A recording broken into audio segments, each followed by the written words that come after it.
But there have been others, including the illusion of a durable peace in Central Europe. Not least among these casualties has been one that would have surprised and astounded America's World War II generation and the generation that followed it. That casualty has been America's reputation as the reliable and redoubtable arsenal of democracy in the face of a prolonged challenge to freedom. Modern war demands courage, leadership, sacrifice, and massive amounts of munitions and sophisticated weapons systems. These in turn require supply chains and extraordinary production efforts. Aiding Ukraine into its second year of war has raised questions at first and then doubts about America's capacity for the timely production of such arms in a major and lengthy conflict. The tensions today in East Asia portend that such a storm might arise in coming years. Before these winds, the warning flags hoisted over Ukraine stream westward. Our adversaries see them. They, our allies, and our potential allies strain to see our response. 6 centuries ago, Machiavelli aptly warned that a state's preparedness, or lack thereof, affects its fate. We have seen that lesson time and time again in intervening eras. This week marks the 50th anniversary of the Korean War armistice, a war well noted in China and largely ignored here. America was not ready for that war. Our adversaries perceived an opportunity, and in the initial onslaught, our forces, including the legendary Task Force Smith, suffered horribly. We do not want more such losses on the periphery of Asia. We do not want more ugly stalemates or worse. Our adversaries then could not strike our homeland.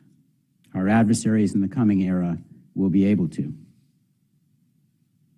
The question that brings us here is whether America of the 2020s can adapt to the challenges as well as America of the 1930s and 1940s did. On the eve of that conflict, the United States was not a major arms manufacturer. Indeed, the American public generally shunned the arms trade. But within a few years, the Americans had armed both themselves and their allies. Neither the situation nor the capacities of our allies, ourselves, or our adversaries are the same now as they were then. But perhaps we can draw some useful lessons. Under the auspices of Hudson's China Chair, I want to welcome to Hudson our guests here today and online. We are indeed honored and fortunate to have with us 3 of our country's foremost experts on what aided and complicated the timely manufacturing miracles America performed over 80 years ago. With your indulgence, I will introduce them and pose some initial questions to them, and there will be time, we hope, towards the end of the session for audience questions. Let me start by introducing Mark Wilson, professor of history at the University of North Carolina, seated in the middle. He is the author of Destructive Creation, American Business and the Winning of World War II. He is currently working on a history of the U.S. military-industrial complex since 1950 as an Andrew Carnegie Fellow. And his focus on defense production is not new, as he studied this as well with regard to the American Civil War. Professor Larrie Ferreiro, sitting far to my right, is a naval architect, historian, and author, most recently, of Churchill's American Arsenal, the partnership behind the innovations that won World War II. Larrie first came to my attention as the 2017 Pulitzer finalist for history with his book, Brothers at Arms, American Independence and the Men of France and Spain Who Saved It. I can personally attest this is a terrific book on the arms, financing, and forces that France and Spain provided, which won an earlier world war, which we tend to call the American Revolution. He served for 40 years to the benefit of the U.S. Navy, the U.S. Coast Guard, and the Department of Defense. He's currently a professor of history and engineering at George Mason University in Virginia and the Stevens Institute of Technology in New Jersey. Finally, my colleague and good friend, Arthur Herman, the senior director of the Quantum Alliance Initiative here at the Hudson Institute. His research programs analyze defense, energy, technology, and industrial security issues. He is the author of 9 books, but most importantly today, Freedom's Forge, How American Business Produced Victory in World War II. The Economist named this one of the best books the year it came out. Others of his works include a New York Times bestseller, a Pulitzer Prize finalist, and his remarkable To Rule the Waves, which looks at the industrial developments that fueled Britain's rise to naval prominence in the 18th and 19th centuries. He's a frequent contributor to Commentary and Mosaic, the National Review, the New York Post, the Wall Street Journal, and others. I will pose an opening question to Arthur and then one to each of our panelists, and then we will go into follow-on rounds. Arthur, I wonder if you could give us an overview of the arsenal of democracy, or Freedom's Forge, if you will. What was it? How did it serve the war effort? And what made it possible? What made it possible? Thank you, Scooter, and thanks for all of you for coming, and thanks also to our audience who are joining us on the stream here at Hudson. And thanks also to my fellow panelists, who I think will help to expand the discussion and the initial remarks that I'll be making about that arsenal of democracy. This is an appropriate time to be talking about this because the paperback edition of my book, Freedom's Forge, came out 10 years ago. And it's always been a source of interest to me and gratification that the book year after year seems to almost grow in terms of its relevance, certainly in terms of the demand for people at higher and higher levels at the Department of Defense and elsewhere who insist that they want to read the book or are told you have to read that book to find out about just how the United States was able to mobilize for a modern mechanized warfare on 20th century terms from basically a standing start. How was that possible? Well, that's what I wanted to do with the book, was to lay out kind of an overview of how that remarkable miracle was able to take place, the building of the arsenal of democracy. And I think the most important lesson to learn from all this is that the original arsenal of democracy was not easy. This was a major effort, all of government effort, as we like to say today, but also an all of industry effort in order to go from a standing start in terms of where the U.S. armaments industry was, or even where America's military capabilities were, to becoming the greatest military industrial complex in the world. And I really wanted this book to really explain just not both how difficult it was and how we were able to mobilize exactly those factors that would make it possible to carry out this otherwise stupendously impossible transformation. And one of the first things I wanted to do in the book was to, and mention in this talk is to overthrow the idea that this was something that happened overnight as a result of the attack at Pearl Harbor. And very often that's the picture you can get from newsreels or from summaries that come out from popular histories and so on, that bombs drop on December 7th, 1941, and suddenly America's factories and shipyards and production facilities shift full gear into making armaments and arming the United States for war.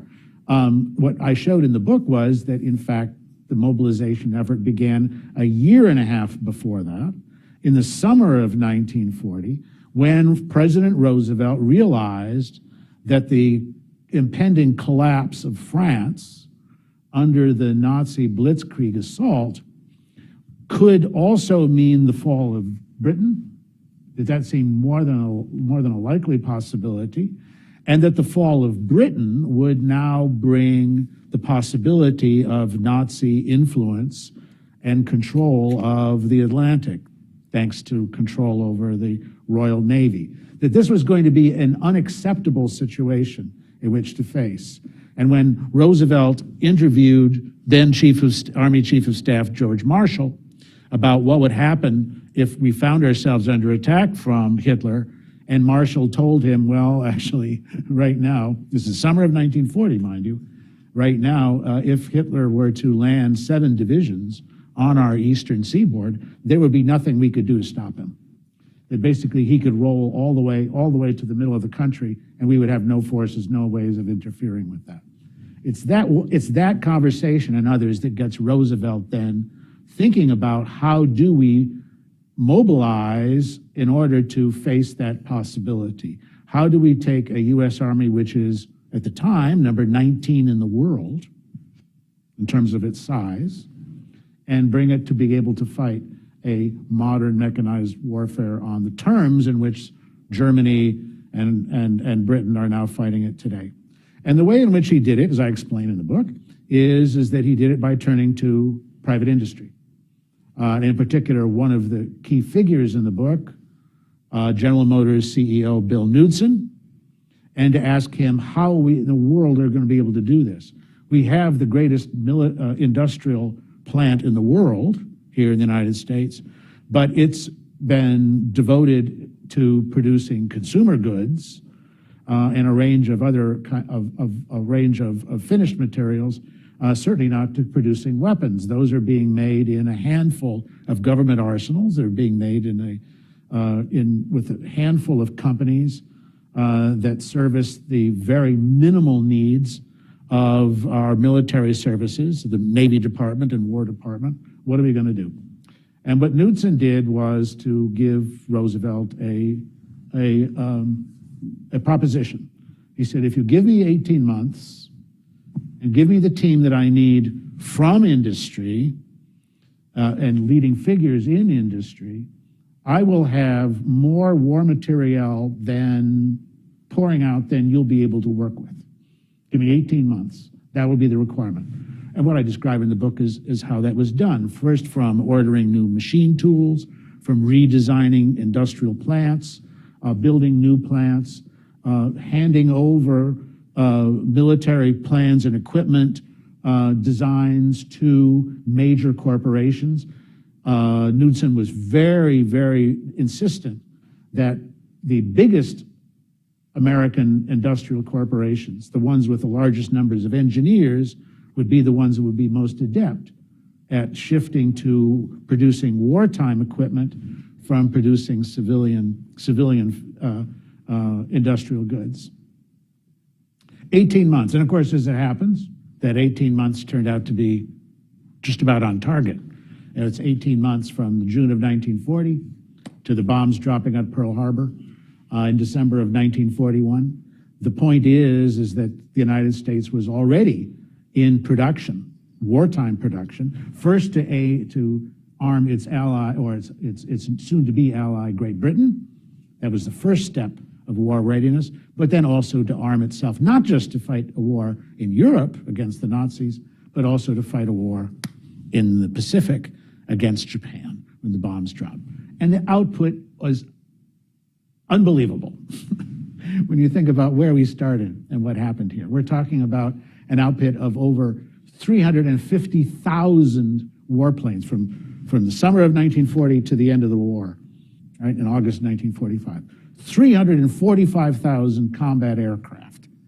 In the summer of 1940, Roosevelt had told the press that he wanted to have a war mobilization that would make it possible to produce 50,000 planes a year. And all of the aviation experts scoffed at him. It's a fantasy. You'll never be able to do that. Well, actually, they hit that number by the end of 1942 by mobilizing private industry in this way.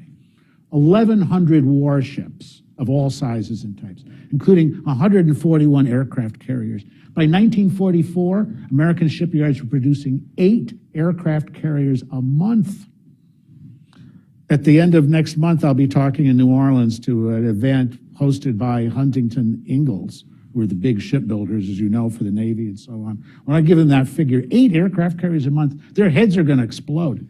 They won't be able to deal with it here. 88,000 tanks, 250,000 trucks, 250,000 artillery pieces, 2.5 million machine guns, and 41 billion rounds of ammunition. That's billions with a B. All of it coming out of American factories, all of it enough to arm 2/3 of all the equipment used by all of the Allies during World War II comes out of the American plants in it. How did they do it? Well, that's what I want to suggest to you is that the key to this was the ability to mobilize private industry.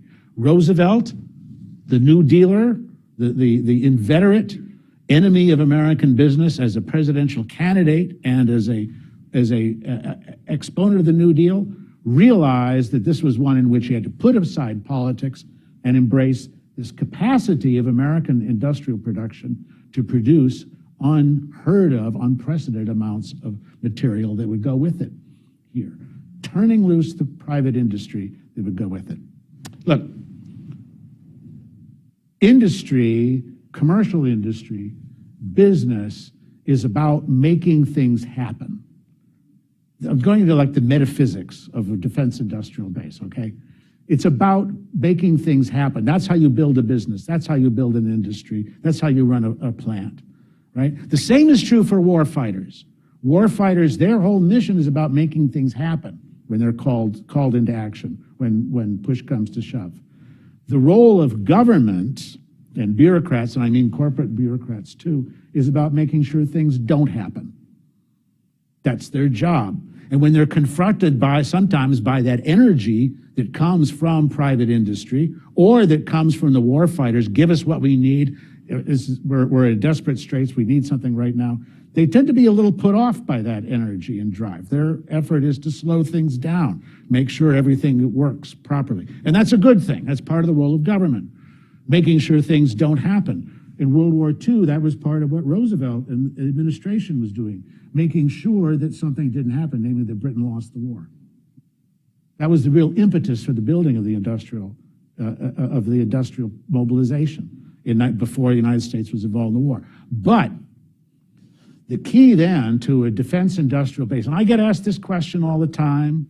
Over the last 10 years, people will say, we built this magnificent arsenal of democracy then in 1940, 41, 42 in the war. Could we do it again? Could we do it again?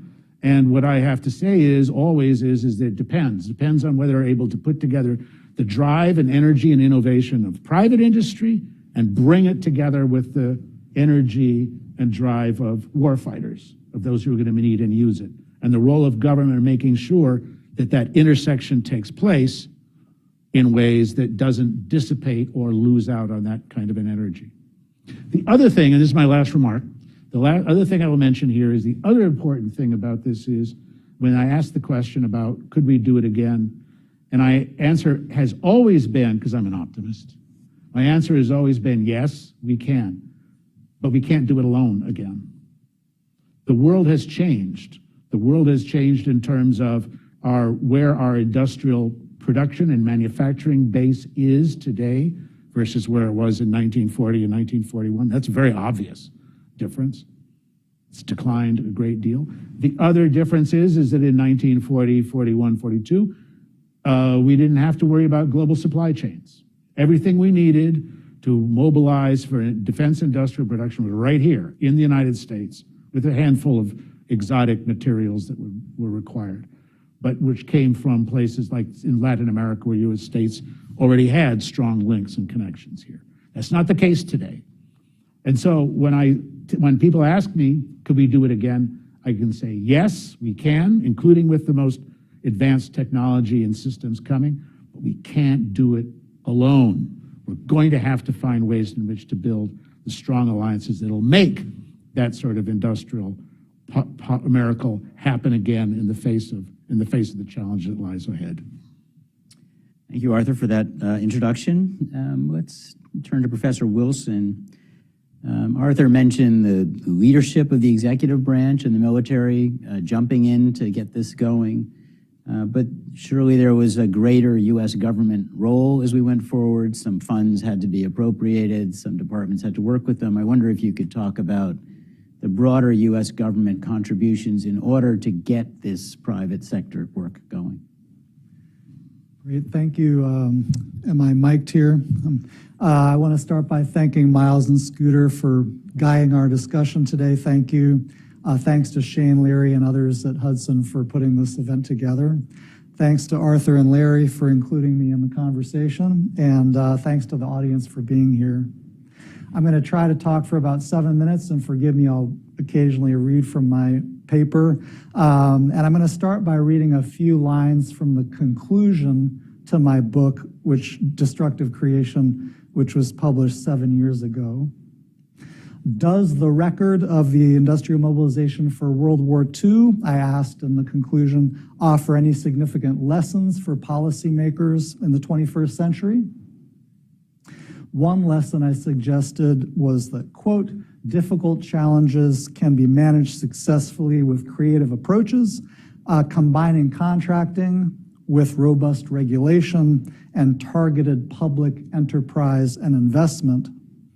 Perhaps the rise of China as a military and economic power will force American policymakers to ponder this issue, I wrote. I continued, if American policymakers had applied the lessons of World War II mobilization to the toughest challenges of the late 20th century, people around the world would be better off today. I wrote that, quote, a rejection of targeted governmental action has delayed, if not prevented entirely, an adequate response to a major environmental crisis. Similarly, ideology limits the American public health system in its ability to respond to pandemics and other major challenges. So those were words that I wrote about 8 years ago. And I'd love to spend another 3 hours reading to you from the book so that I could give you a sense of what I meant by all that. But today, for the purposes of the panel, and given the strengths of my fellow panelists, I think it may be most useful if I say just a few words about one specific part of what I talked about in my book, which is somewhat distinct from what we get from the really valuable contributions of Arthur and Larry. And by the way, I think all three of us agree very strongly about the pre-Pearl Harbor story that Arthur laid out so well in the introduction. And their books rightly call attention to the very important work of business leaders, engineers, scientists, and transnational cooperation. My book, in contrast, says a lot more about the massive public investments in military-industrial capacity. During World War II, U.S. military and civilian governmental agencies spent nearly $20 billion on new defense plant, far more than what was invested by the private sector. This amounted to a major nationalization or semi-socialization, if you prefer, of the U.S. weapons industry. It extended far beyond the new government monopolies in the synthetic rubber program and the atomic bomb project, which some of you are reminded about by the new Oppenheimer movie in the theaters today. It wasn't just at Oak Ridge and Hanford, where the enriched uranium and plutonium were made, that the government invested massively in new plant. By the end of World War II, the government owned about 90% of the aircraft industry and the shipbuilding industry. To manage and operate most of this plant, as Arthur suggested at the beginning, the government depended on experienced for-profit companies, including Ford, GM, Chrysler, Boeing, Lockheed and Douglas, DuPont and GE, and many others. The arsenal of democracy was in large part a GoCo arsenal, government-owned and contractor-operated. So why dwell on this point about government investment in World War II and how might it be meaningful for policymakers today. I think it's important because it speaks to an aspect of the relationship between capitalism and security that still isn't discussed enough today, a kind of elephant in the room. Certainly, the armed forces of the U.S. and its allies have long benefited greatly from industrial capitalism, as Arthur's and Larry's World War II books show quite well. But I think we need to recall that there was and there is a fundamental tension, conflict, misalignment between capitalism and security.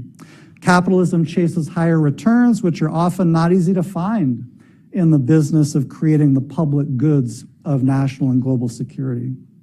During World War II, when the U.S. wanted to increase the output of things like aircraft and ships and tanks that Arthur described earlier by a factor of 10 or more in a matter of months, it became clear that for-profit companies and Wall Street would not provide the needed investment.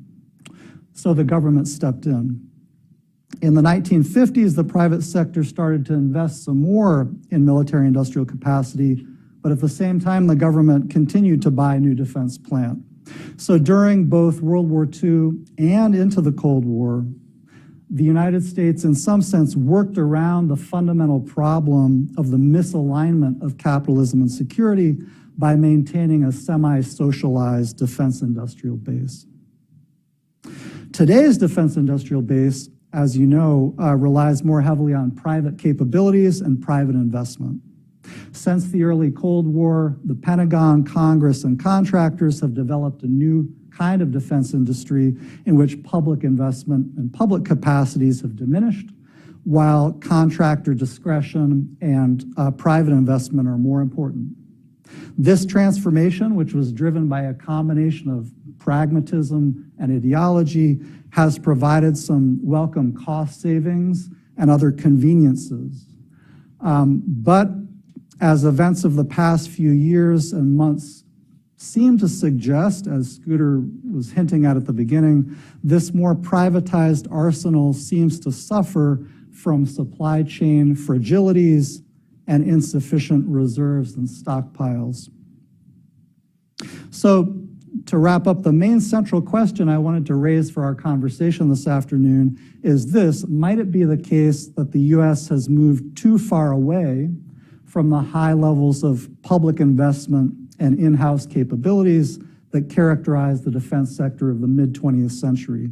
In recent years, we've heard a lot about the need for the defense sector to attract more private capital and leverage private R&D and commercial technologies by reducing red tape and reforming budgeting and acquisition.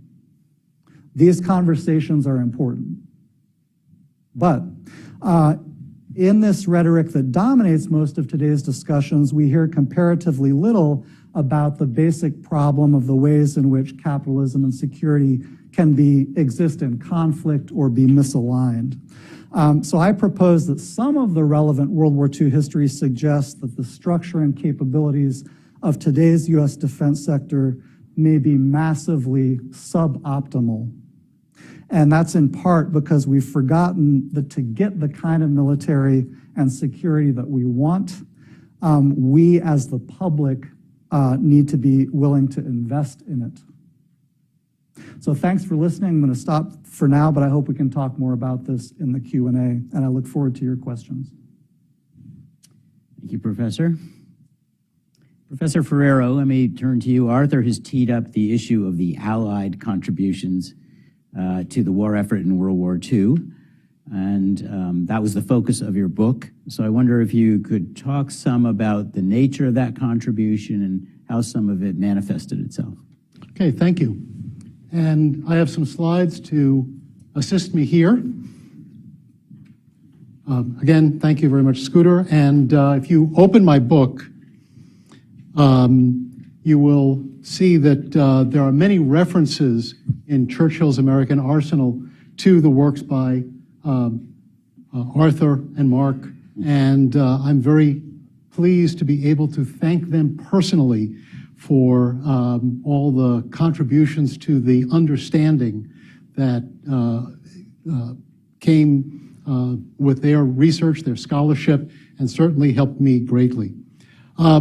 Arthur had spoken about the importance of American industry and American capital in developing the American arsenal. Mark has spoken about the government role. I'm going to talk about the third leg of this tripod, which is the international cooperation that allowed this to happen. And there was a special relationship between the countries, begun really by FDR and Churchill, that extended beyond political and beyond fighting at the front, and extended all the way to the home front and to the industrial side. Arthur had spoken about the industrial ramp up prior to Pearl Harbor. It's important to note that a lot of the money that was spent to make these factories go away from either closure or manufacturing products mostly for commercial use came from overseas, came from the French and the British as they were under attack. Massive amounts, when I say massive, battleship loads of gold were sailing across the Atlantic, bringing the bullion to the United States and Canada for safekeeping, and that gold was being used to buy airplanes and other goods, including the Merlin engine, which you see in the middle, from Detroit. By the way, the same battleships that brought the gold also brought the plans for the Rolls-Royce Merlin engine so that the Americans could build it. They shared, the two nations, once France was out of the picture, resources at not just the military, as I said, but also on the industrial side. And it was an industrial scale cooperation. There were people from Britain working in the United States, people from the United States working in Britain, and the two sides cooperated in order to create this arsenal of democracy. Many of the things that appear in histories of World War II typically suddenly show up on the front lines without any mention of how they were created.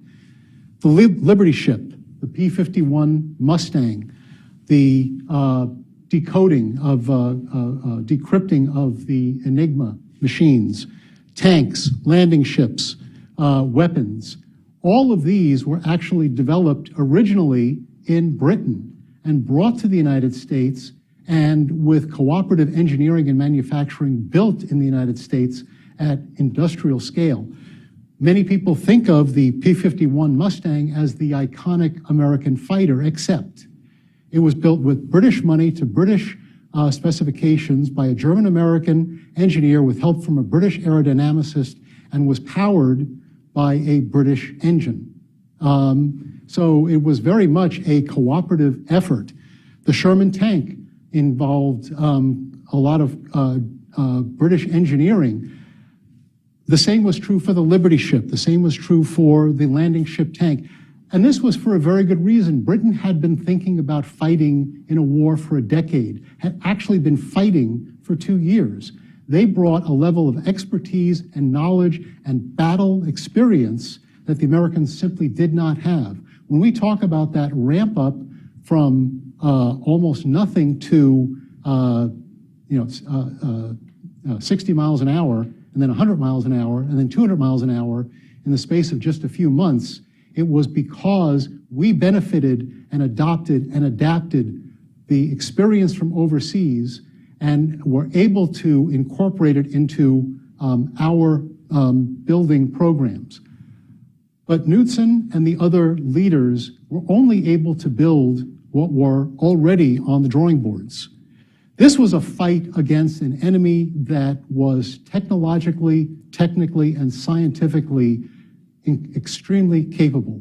And the leader of the scientific efforts to get the Allies up to par with Germany was a man named Vannevar Bush, who said World War II was perhaps the first war fought in human histories where the decisive weapons were unknown at the beginning of the conflict.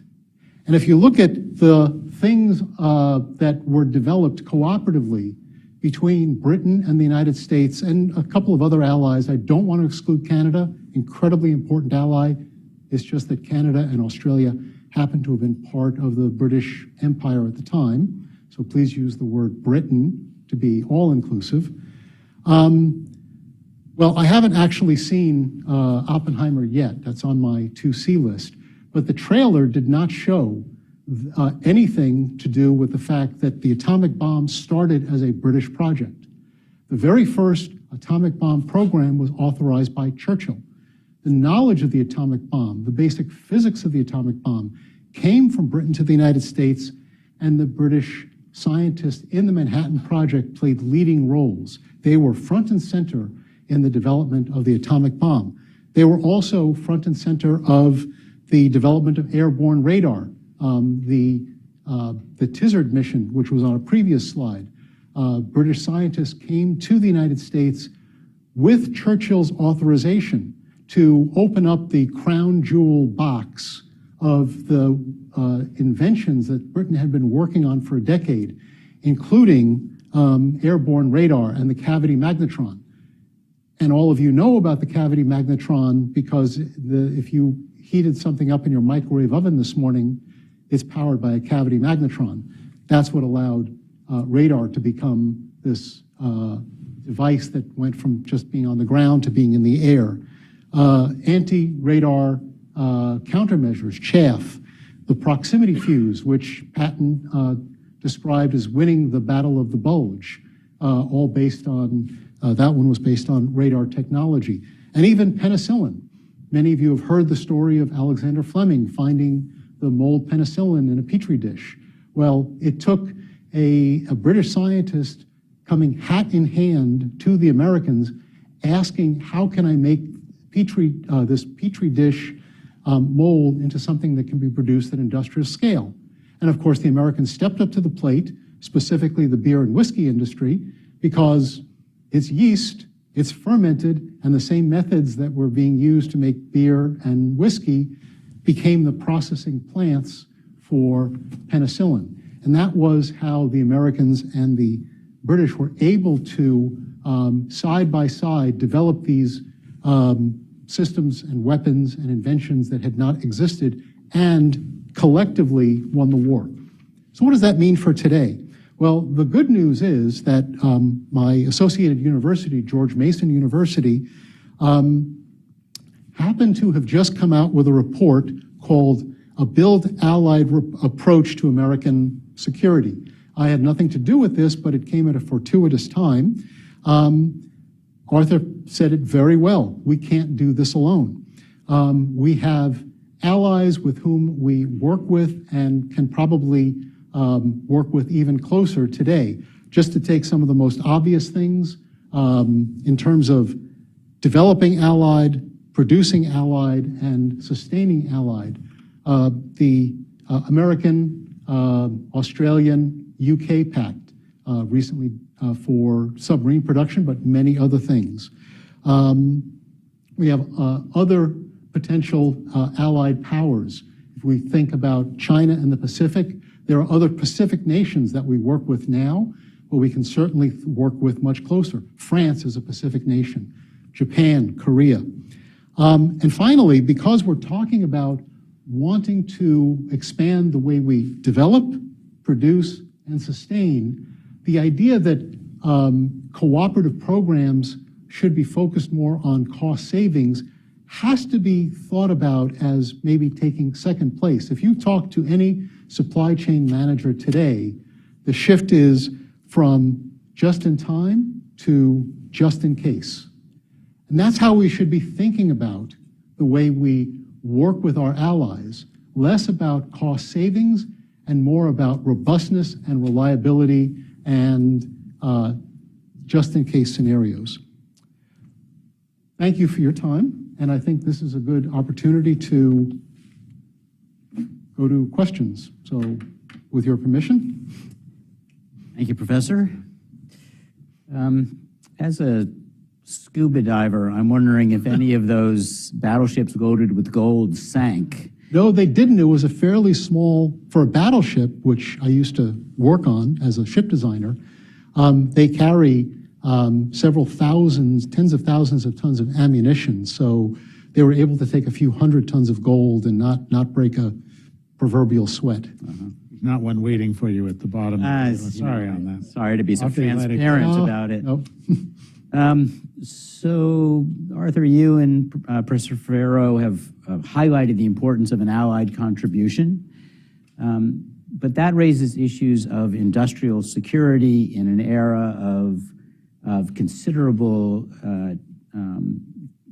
Communist Chinese Party espionage. How do we square that circle? I know you have looked at this with regard to allies such as Japan.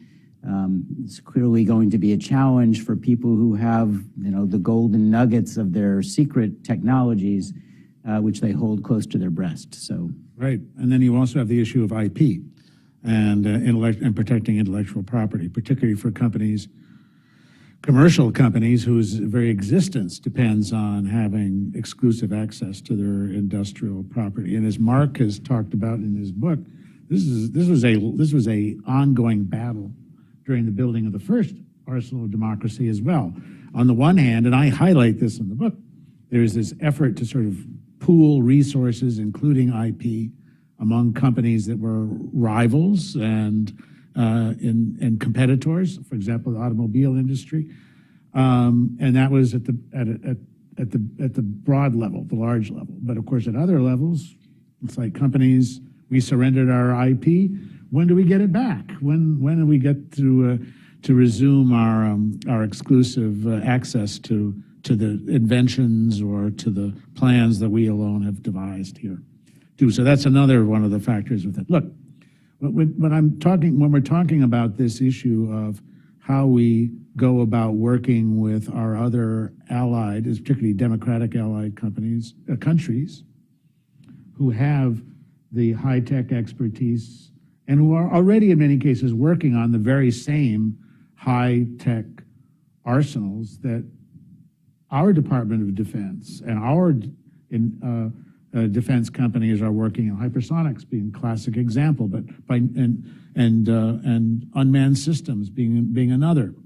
Obviously, there's going to be a range of very complicated issues that have to be addressed and have to be dealt with on a case-by-case basis. I can also commend the report, the study that your colleagues did at George Mason. I think it's a very good overview of the mechanisms, the many mechanisms by which it's possible to build this kind of arsenal of democracies. That's the term I like to use for it, in which the U.S. and democratic allies work together on advanced as well as conventional weapons systems. Here, a range of them, from export controls, technology transfer agreements, co-development arrangements between private companies, et cetera. And I think in many ways, the landmark accomplishment here on the part of the Biden administration, to give them credit for what can be done, was the AUKUS agreement, the agreement that was worked out between Australia, the UK, and the United States for building the next generation of nuclear submarines for the Australian fleet.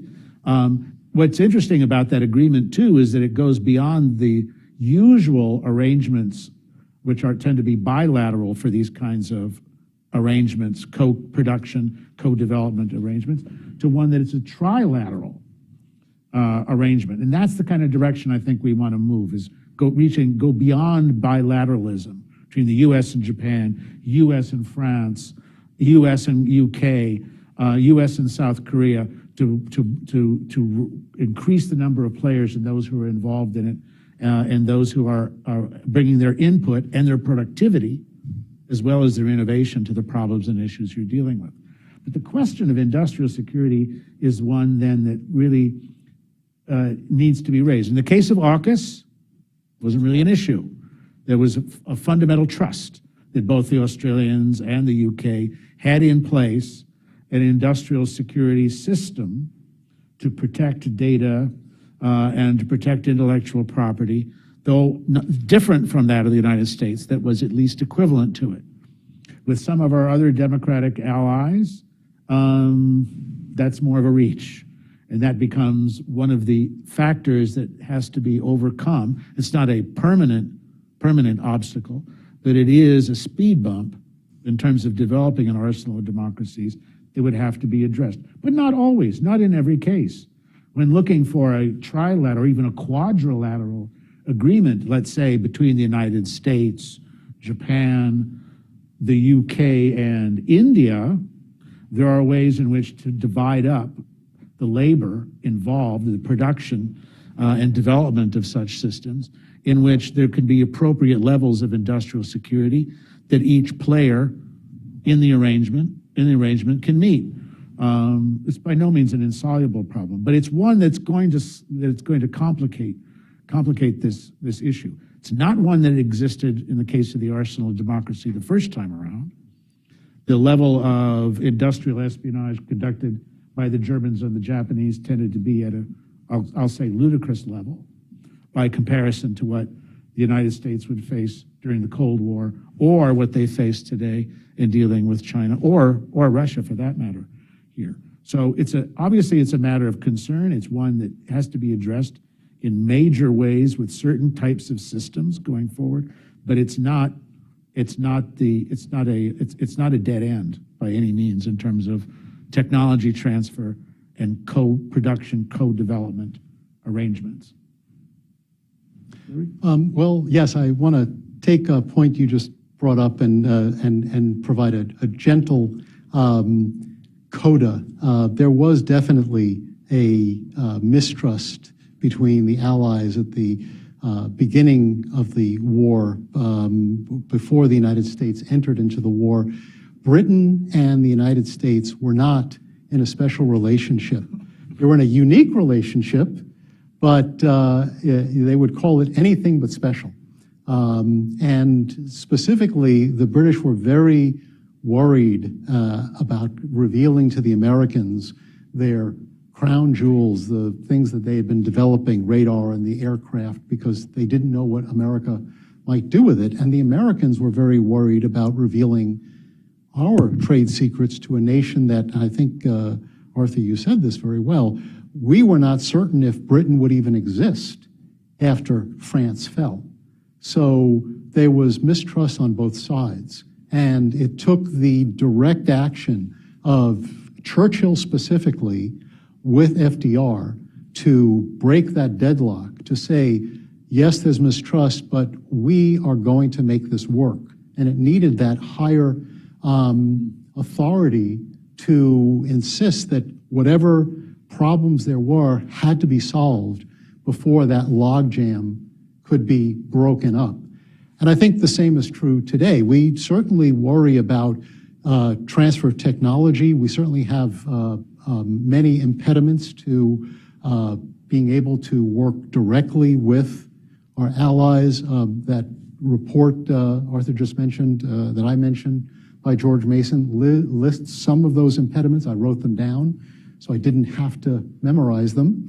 The Jones Act, which stops ships from being built overseas. The Berry Amendment for textiles.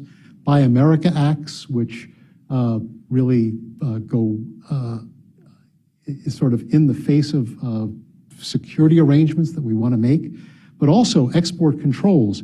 ITAR, the Arms Export Control Act, Technology Security Foreign Disclosure. These are all laws and regulations in place to stop the leakage of American know-how and technology. But keep in mind that trust and mistrust goes both ways. Just as in World War II, our allies also have, frankly, reason not to be completely confident of the United States. It was not that many weeks ago that a National Guardsman released secrets onto, and I don't remember which particular social media platform it was. So there is reason for concern on both sides, and it will require a high-level agreement among these allied nations that whatever problems we have to find a way to make this kind of cooperation work. What you're really saying, isn't it, that trust is a matter of practice, not just a matter of principle. Absolutely. Let me direct this next question first to Professor Wilson, but I hope you both will jump in. One of the things in your book, your excellent book, is that in March 1936, Gallup took a poll, and it came up showing of 100,000 Americans that 82% were against the arms trade. That doesn't start to turn around until 1938. You get Munich and you get private discussions with President Roosevelt, who then starts shipbuilding and aircraft building. And then not until the dramatic month of May 1940, when France is falling and Britain might fall, do we get the conversation that Arthur was talking about earlier between the very respected General Marshall and President Roosevelt, who had himself been a Navy secretary. The next crisis may not give us that type of warning and lead time. Can we expect the United States government to turn around in the way that you all have indicated in our day-to-day as we proceed forward and as things move more incrementally into a future at which a problem might come?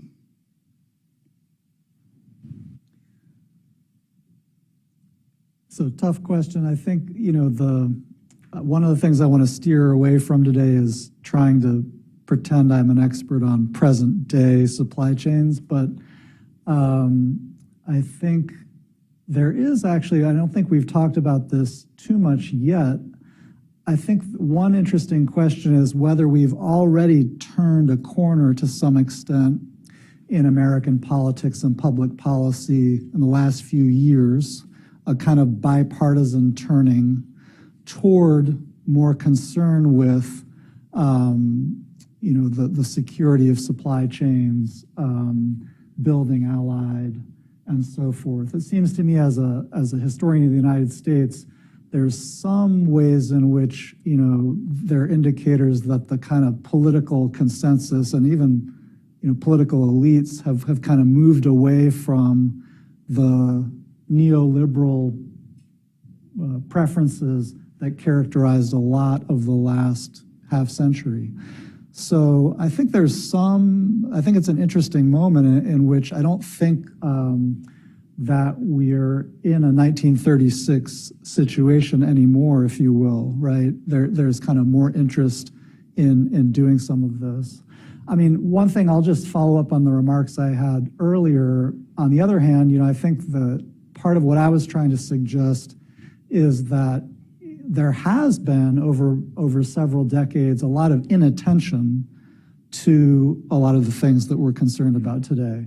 And I reflect on the differences between the 1950s, which is a period I'm writing about now in the book I'm drafting, and say the 1990s and 2000s in terms of the behavior of corporate leaders and their priorities.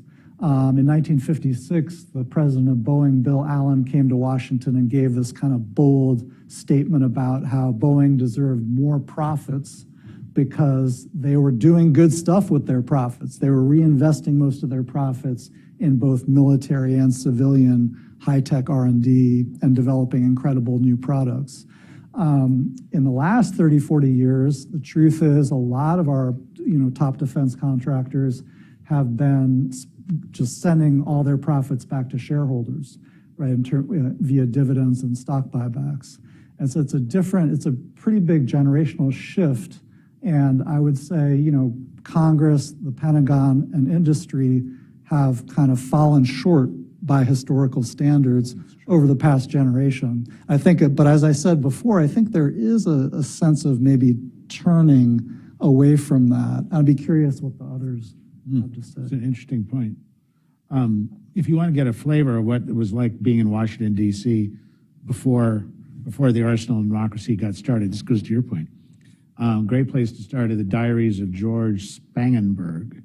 Spangenberg served on the Navy Aeronautics Board for 35, 40 years.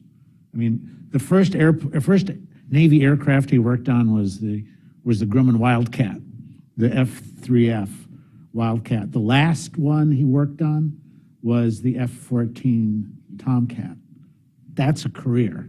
That's continuity of career. But Spangenberg came to work at the NAB in the summer of 1939, just before war breaks out in Europe. And when he comes to the old Navy building, the old executive office building where it was, and so on, it was the case that for the U.S. Navy, that it was not recommended that officers wear a uniform in Washington, D.C., appear in civilian clothes, because wearing a uniform smacked of militarism. That was the political climate on the eve of World War II, and the eve of building the arsenal of democracy and all the other aspects that we're talking about here. So we're definitely not in that space. And I would say we have a defense industrial base, which is still, I would argue, the best in the world, and is recognized as such even by our rivals. Still, first-rate defense companies and contractors. But it's got its problems, it's got its issues. And in fact, when Spangenberg, began in the late 1960s, he began to get worried about what he was seeing, which was the tendency for the armed services, particularly the Navy, to spend more and more to buy fewer and fewer aircraft and fewer types of aircraft as well.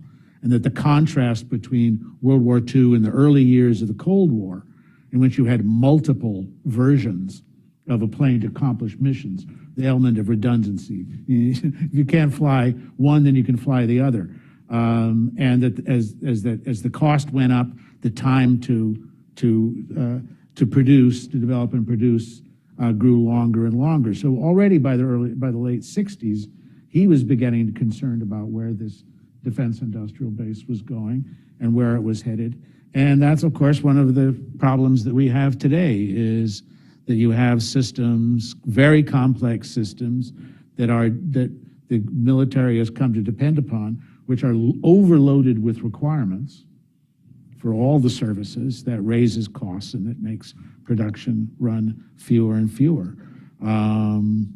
The other problem, of course, we have was our recent history. And that is that after 9/11, our priorities shifted, didn't they? And our thinking about what our military should do, about military doctrine, shifted to a global war on terror, to counterinsurgencies, and a whole range of expenditure of resources on the part of our military, which had very little relevance to the kinds of conflicts that we face now, whether it's arming the Ukrainians and maybe ourselves, in the case of a fight over the Taiwan Strait, or with a larger global conflict with a near-peer rival like China. So that has also had an impact in terms of the neglect for our defense industrial base in terms of production of large amounts of hardware and all the kinds of basic things, both for conventional systems and for future high-tech systems.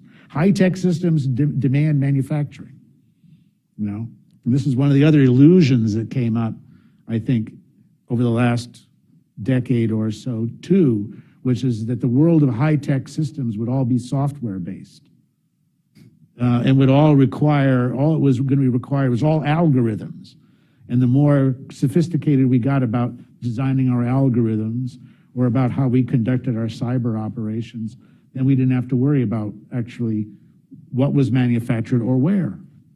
I think that was one of the problems that the third offset had, as a matter of fact, as well, was that a willingness to believe that commercial companies could do it all. It could figure it out for us, and would supply all that would be needed for it. So it's a number of factors that have come in that have made the American defense industrial base weaker and have more flaws and problems than ever before. But I don't think that they're insoluble. And there's certainly, in my view, there's certainly huge advantages if we look outside of our domestic defense industrial base to those of our allies for that kind of cooperation and work together on these systems. I like the way this conversation thread is going. It's really expanding and making us think a lot more about what's happening today. I'm glad you brought up third offset strategy as the progeny of the second offset and the first offset. And third offset, to some extent, I think you can argue that it's in progress. And I want to think about two aspects of this government, industry, technology, troika. What we're seeing in the Ukraine today is to some extent what some of third offset was trying to envision. One aspect is the greater and greater use of commercially developed, commercially available technologies. And we're seeing this in the battles in Ukraine today, the incredible use of civilian assets like UAVs and repurposing of other civilian technologies. And we are paying very close attention to this. The DoD stood up some years ago the Defense Innovation Unit, which is still trying to figure out how it's going to work with high-tech companies in order to, and DoD to make the two more compatible, to give that kind of openness to the way we're doing our operations. Instead of writing requirements and then building to the requirements, figuring out what is already there, what can be done, and developing I'll use the word doctrine, based on what we can already do. So that's one thread of the way the DoD is going to be, to answer Scooter's question, making itself more capable of meeting these future needs. But a lot of what the government and industry have to realize is that another lesson of Ukraine, basic old-fashioned kinetic warfare and firepower still make the difference on the battlefield. And it wasn't that long, it was actually last week that George Mason University hosted a conference about how we source these weapons, these basic, the basic materiel that we need. And there was an industry executive who said, and I wrote down his what he had. He was very straightforward. He said, when it comes to defense, the government's going to be paying for this one way or the other. It's either going to come out of our overhead or they're going to be paying for it directly. So the short of it is that capitalism is important, and we can rely on industry to a certain extent, but when it comes to defense, the invisible hand never picks up the check. So these will always be government responsibility, and we have to structure our responses to that. So let me ask one more set of questions before we open it up to the audience. So if the audience wants to think about what they might want to ask. One of the interesting things that I've observed in Japan since the Abe administration has been an effort to conduct, in a sense, an informal audit of the technologies that are going around within the commercial world, and to see what developments might actually be applicable into the defense world. The question I want to ask of all of you is this. The perception is that the American manufacturing base has narrowed over the years, and particularly the defense manufacturing base. I know this is an area of your study. If that is the case, and we are in a situation where the homeland is no longer secure from attack, where you might have cyber attack, biological attack, or kinetic even attack on some of our manufacturing, the key nodes on which they depend. That's what we study when we go to attack other states, and that's what presumably our adversaries are studying. How will we be able to overcome that obstacle, which did not appear so much in the World War II experience?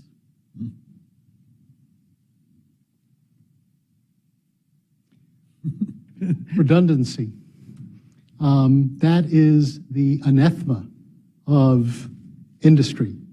The thing that you don't want to see is something that is not producing an efficient process.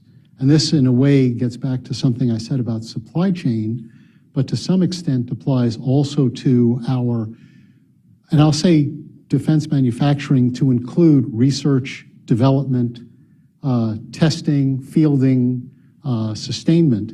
I think that the idea, not just for, by the way, attack by potential adversaries, cyber attack and so on, but what about attacks by nature?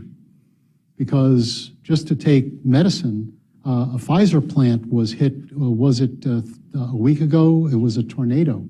And that put a dent in at least some of the production. So the idea that, critical industries, now we're talking about defense, but we might be able to apply that to other critical industries, may need some, what the military people would call defense in depth. Are there ways to be able to reconstitute quickly in the event that there is some adverse event either to the supply chain or to a direct attack?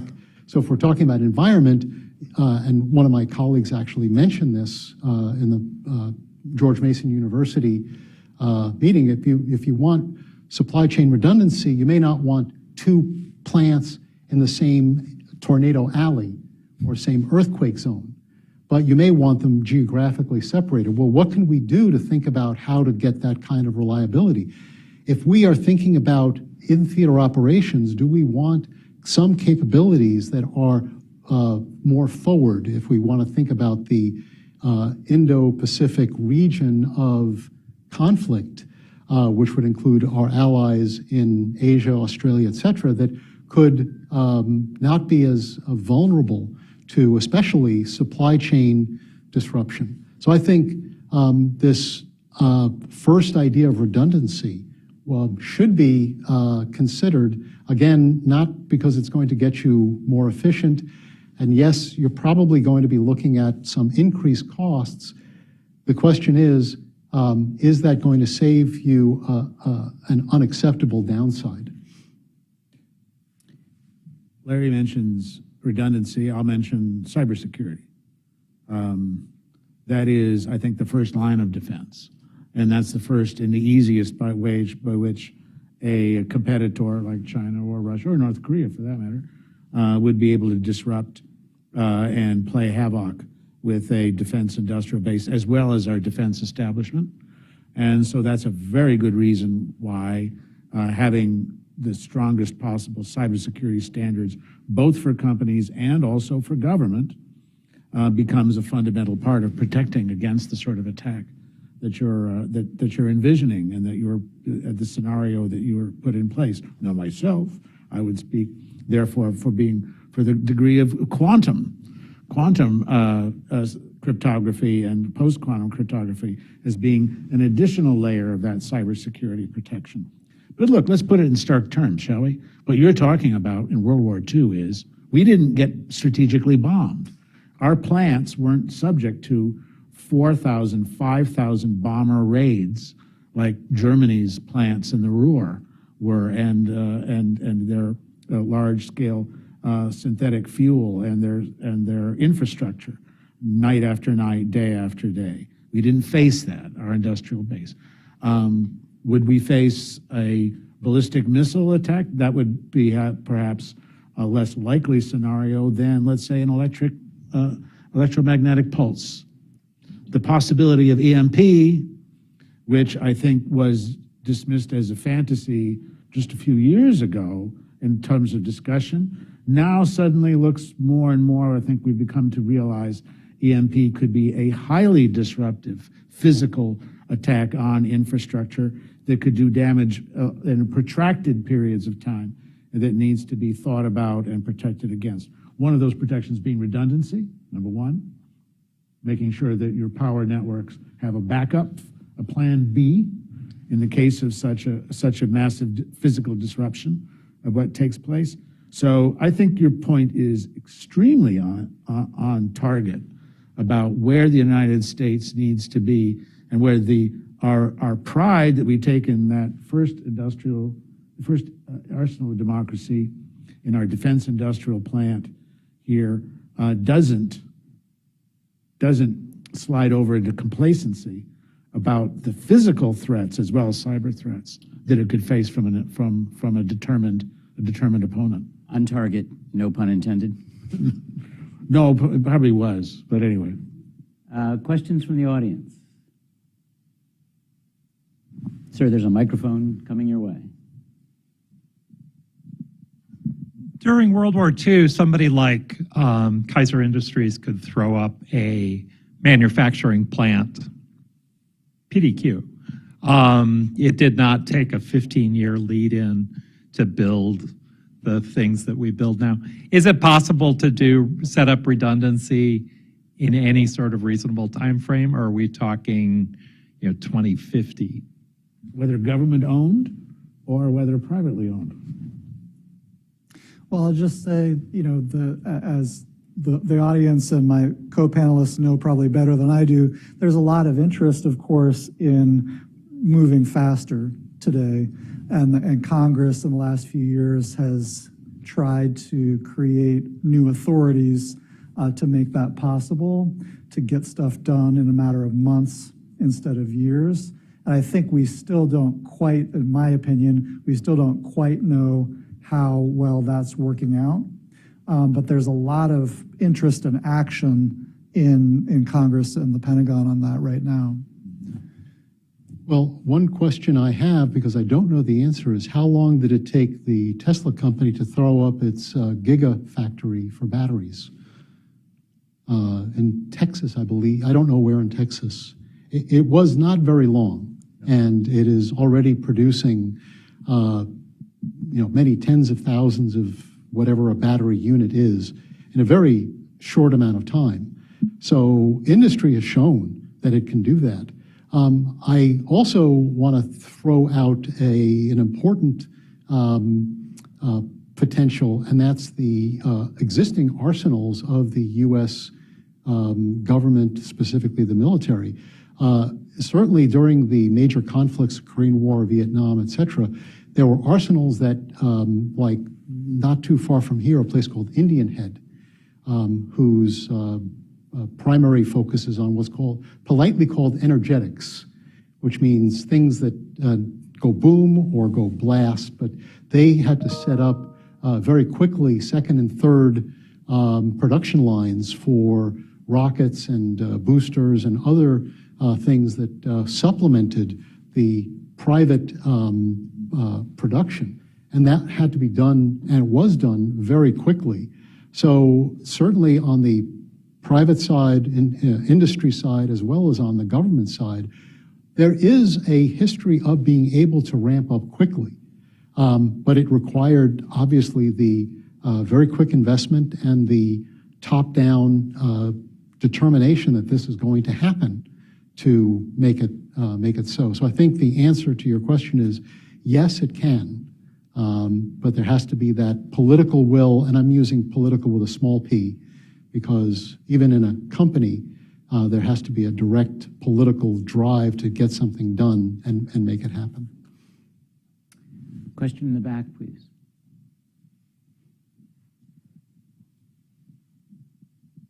Sure, it's a question for Mark or anybody else who wants to weigh in, but I was curious. I know this panel is about World War II, but in 1950, 1953, the Army also faced a munitions crisis during the Korean War. I just wonder if you can talk a little bit more about that, Mark. What caused that? Maybe what does it say about the fragility of these industrial bases, how quickly they can ramp up, but how quickly they ramp down too, and how difficult it is to manage this? Well, I'm not going to be able to give you a whole lot of specific detail about just the ordnance shortage in the mid-Korean War period, but of course, one thing I wrote about in my World War II book is the reconversion process. And by 1946, these same companies that we talked about, the aircraft companies, the weapons companies, are really in terrible shape, and they're all going bankrupt. And to some extent, the aircraft companies were already being revived in the late 40s, so they were in better shape. But if you consider other weapons manufacturers who weren't given that, that possibility, it's not surprising it took a while for them to get going. One thing I read about in my World War II book, and I think the others also do a little bit as well, we forget how uneven and variable and scattershot even the wartime production effort was. So I write a little bit about ammunition in World War II as opposed to Korean War. And there's incredible swings in the level of employment and output just in ammunition from a kind of early war ramp up to a mid-war decline. They kind of leave off for a while, and then around D-Day and after, they start to ramp up these factories again, and it's kind of wild swing. So it's kind of characteristic of the industry, I think, and that's one thing that makes it such a tough industry to manage. But they're very fungible goods. Yeah. I mean, it doesn't require a lot of innovation. The ammo. Changes in ammunition. And let's face, in World War II, you had companies like General Motors that was impressed into service to produce ammunition and so on. I'm going to take a moment, use this as a pretext to talk about one other secret for that original arsenal of democracy. And that is that we knew who the target was, or at least the government did before Pearl Harbor, and that was Nazi Germany. All the production, all of the war material which was being produced was to deal with a prospective antagonist, right? It was a real antagonist on the other side of the Atlantic for the British, but for us it was the putative antagonist. And part of the secret, I think, to having a really effective and expanding defense industrial is precisely that, knowing who your target is. And this was one of the challenges I think we faced at the end of the Cold War was it wasn't really clear who a potential antagonist would be. We were very close to China, after all.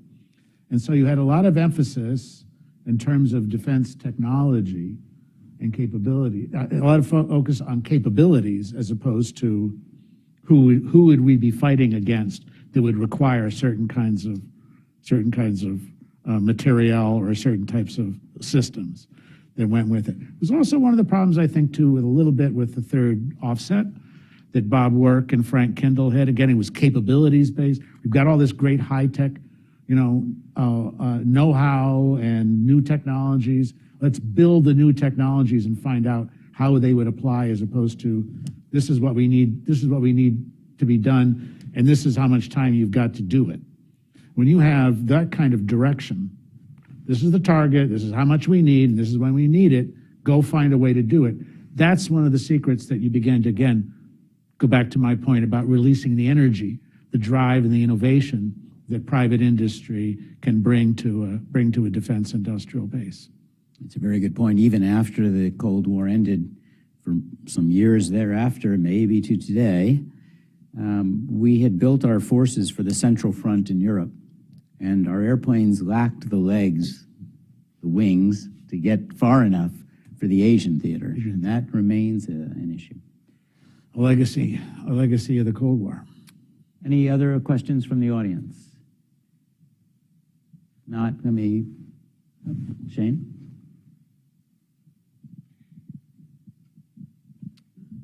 Thank you.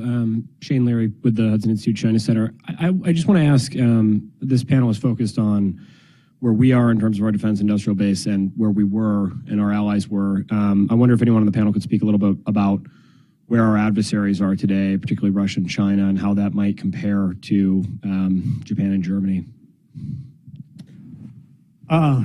We're looking at you. That's I don't mean me.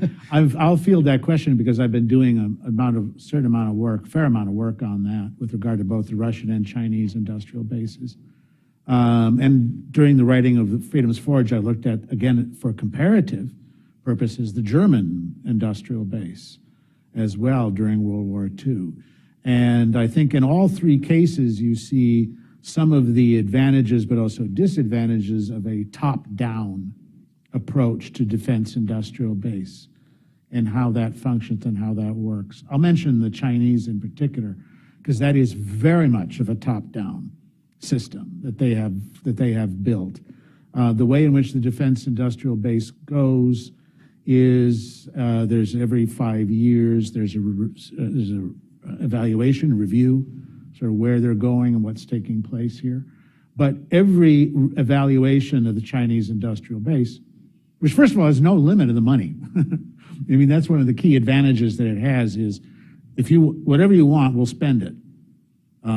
Great advantage of a command economy is you've got money to do that kind of a thing. But every evaluation is also dependent on where the CCP sees the world. So, for example, the development of hypersonics in the Chinese arsenal is dependent on where China is vis-a-vis other nations in its state of industrial development. It's very much a Marxist-Leninist approach, actually. You know, what's the nature of the society, right, in which we function, and the military must be a reflection of where we are, and therefore that's where the investment will go. And so the Central Committee and President Xi in particular have absolute say over what is built next and where the defense industrial base is headed and where it's going. And that's an advantage in this sense, that every manager and every plant operator knows exactly why he's doing what he's doing. And that is because the party says to do so.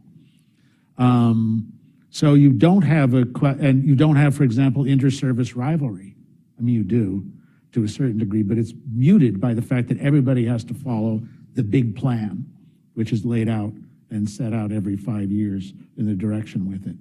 But it also means, however, from a disadvantage point of view, is that there's no other input into how the defense industrial base or even the militaries get to see what the situation looks like and what the technologies are. You don't have competitive visions coming out of defense companies, for example. Although they're huge, they're vast, you don't have competitive strategic visions coming out of the services here, because they all know they'll be taken care of under the overall budget. You don't have independent think tanks like a Hudson sort of saying, this is what you need to think about for the next technology. In other words, if the Communist Party doesn't see it, it doesn't happen.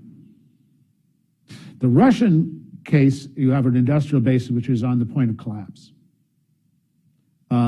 That's been going on for a number of years, basically since the end of the Cold War. It's an industrial base which has produced nothing new, has had no innovation or development of new systems or even improvement in systems in a decade or more. And now, thanks to the war in Ukraine, its industry, which has been built dependent upon export, arms export. Russia's always been one of the global leaders, number 2, the United States, in terms of arms sales abroad, right? Now that's about to collapse. People they watch what's happening with Russian systems. They know they're crap. They don't function. They're not reliable. They're not up to date. They're not up to speed. Even the Russians realize that. I mean, they're using UAVs built in Iran. I mean, Russia used to be one of the pioneers in the development of unmanned systems. It's the systems that the Ukrainians have been military use were originally Russian systems. But now they're completely obsolete. So the collapse of export arms sales is going to have a huge impact, in my opinion, both on Russia's own geopolitical position in the world in terms of revenues. That was a big chunk of revenues for the Soviet state, for the Russian state, and for Putin. But it's also going to have a catastrophic effect on the ability of the industrial base to sustain itself going forward here. What that also means is that there's a big opportunity coming for all of those countries which used to buy Russian, who are now looking at what's happening in the field in Ukraine and saying, we don't want that stuff anymore. Somebody should be in a position to take advantage and take that market. I may have some ideas about why that could work, but I'm not prepared to reveal right now. But I think there are ways in which we can see this as an important lesson for us of what happens when you have a defense industrial base which has become stagnant, which is no longer innovative, and in which, as government money dries up and investment dries up, which has been the case with Putin for the last decade, the amount of money being spent on new systems for the Russian military has been minimal, and becomes entirely export dependent in order to sustain its bottom line. What happens to such an industrial base? It's a cautionary tale in a lot of ways.